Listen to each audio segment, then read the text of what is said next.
Le règne lycée s'est caractérisé par une politique budgétaire. Nous devons nous rappeler que dans le règne Louis XIV, l'économie de la couronne reste en instabilité. Il commence une poursuite de la centralisation absolutiste. Cette crise est morale, politique et sociale, par des gaspillages de la cour et la baisse des revenus agricoles et la manque de réformes fiscales. Louis XVI diminue les dépenses de la cour. À cause de cette crise financière, il décide de former une nouvelle équipe gouvernementale avec Turgot dans les finances et Necker comme directeur général des finances.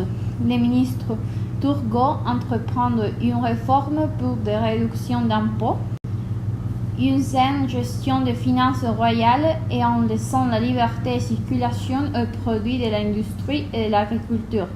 De là, des guerres de farine.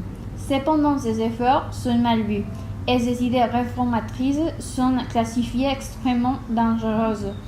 Tout cela affectait les parlementaires qui voyaient ainsi la fin de la société d'ordre.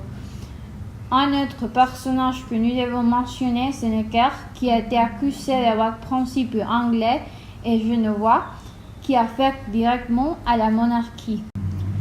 Le mécontentement du peuple remonte, on peut voir cela reflété dans les œuvres scandales de l'époque. Ensuite, Louis XVI proclame un édit de tolérance. Par rapport des réformes de la fiscalité, Louis XVI voulait instaurer un impôt direct égalitaire. Cependant, les riches le refusent. Malgré tous ces efforts, il y a encore une inflation qui était renforcée par des guerres. Louis XVI adopte la posture du roi bienfaisant et vertueux. Il est vu comme un ami du peuple. Cela a aidé à apaiser le peuple pendant les troubles. Cependant, quand il refuse le système de vote, cela provoque une désillusion dans le peuple. Finalement, les communes décident de se transformer en une assemblée nationale. C'est avec cela que commence la révolution. Marie-Antoinette est faite pour la vie mondaine d'une cour royale. Elle adore les fêtes et notamment les bals masqués où l'on se montre tout en se cachant. On le déguisement suscite et cultive les mystères. La prend tout un monde fascinant et merveilleux, d'imaginaire où elle se délecte.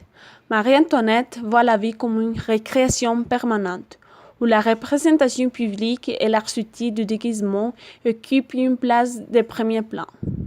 Indépendante et originale, elle est magique comme elle le sent, selon ses impressions, ses attirances à l'instant et au flair. Autant dire que son jugement est subjectif et guidé par la besoin de se montrer sous les meilleurs jours, sans trop approfondir.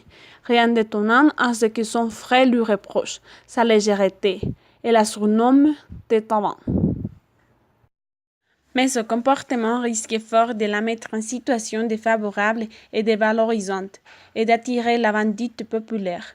Marie-Antoinette a été diminuée aux yeux du peuple français par les images négatives qui circulaient de son arrivée à Versailles en 1770. Pendant presque toute sa vie, il y avait caricatures d'elle circulées partout en Europe, mais surtout en France. Beaucoup de ces brochures étaient pornographiques pour amuser le peuple, mais aussi pour représenter les moralités de la monarchie.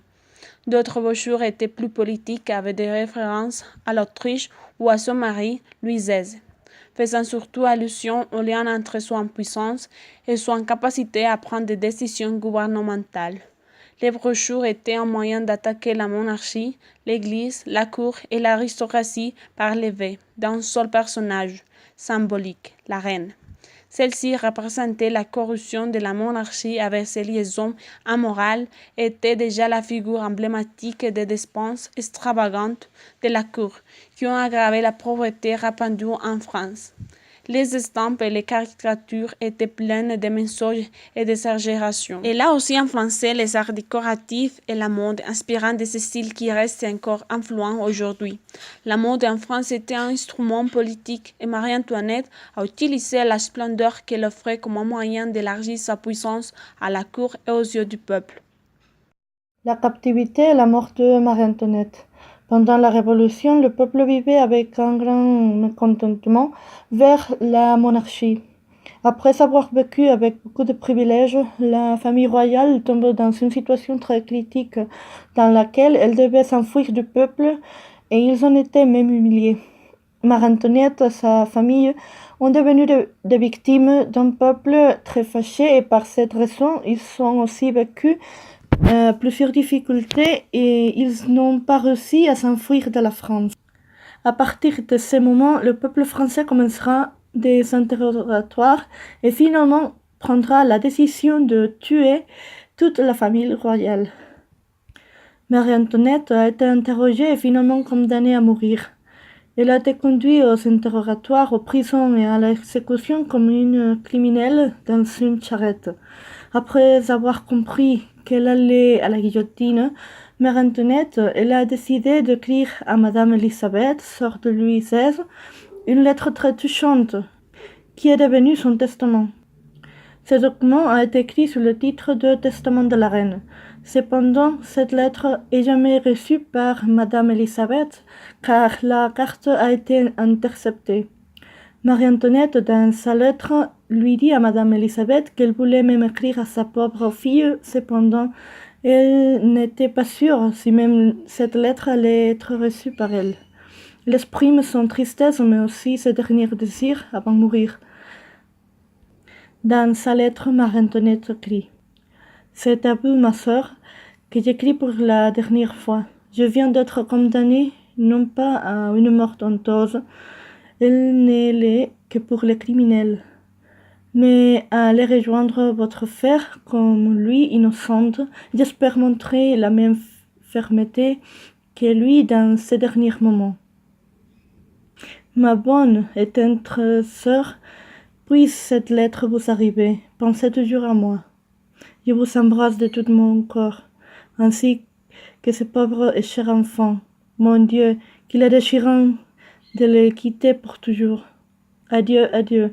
Je ne vais plus m'occuper que de mes devoirs spirituels. Comme je ne suis pas libre dans mes actions, on m'amènera peut-être un prêtre. Mais je proteste ici que je ne lui dirai pas un mot et que je traiterai comme un être absolument étrangère. Marie-Antoinette n'a pas seulement écrit à Madame Elisabeth, mais aussi à sa fille Madame la Duchesse d'Angoulême. Cette lettre, un peu plus courte, ne contient que 6 lignes. Je veux vous écrire, ma chère enfant, pour vous dire que je me porte bien. Je suis calme. Je serais tranquille si je savais que mon pauvre enfant est sans inquiétude. Je vous embrasse ainsi que votre tante, de tout mon cœur. Envoyez-moi des bas de filacelle, une redingote de bassin et un jupon dessus et mon bas à tricoter. L'exécution de la reine Marie-Antoinette se développe le 16 octobre 1793 à la guillotine, 8 mois après la mort de Louis XVI. Cette exécution se donne à Paris, spécifiquement à la place de la Concorde. Comme Louis XVI, elle est enterrée dans le cimetière de la Madeleine. Plus tard, les restes de Marie-Antoinette sont exhumés et transportés à l'église royale de Saint-Denis qui existe encore. Dans la foulée de la Révolution, Marie-Antoinette apparaissait comme une Messaline, traîtresse diabolique et perverse, symbole d'un régime déchu. La frivolité de Marie-Antoinette n'est pas un cliché.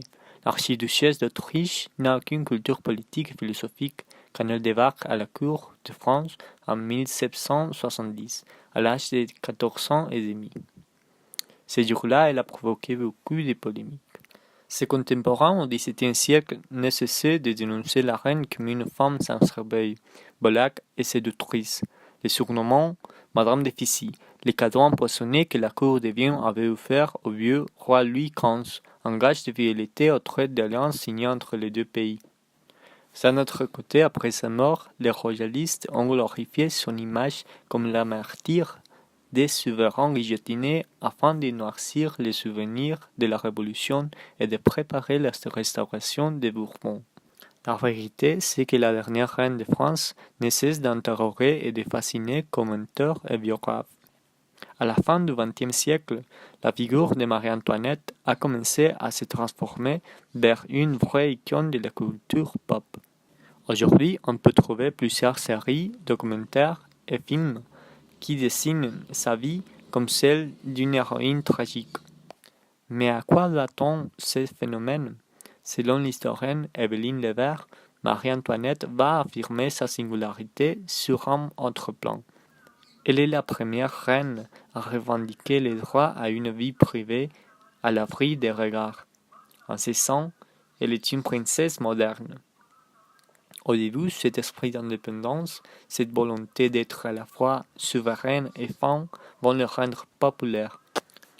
Elle est donc vue comme une héroïne postmoderne, une femme qui s'est libérée des contraintes du protocole pour vivre une vie proche de la nature.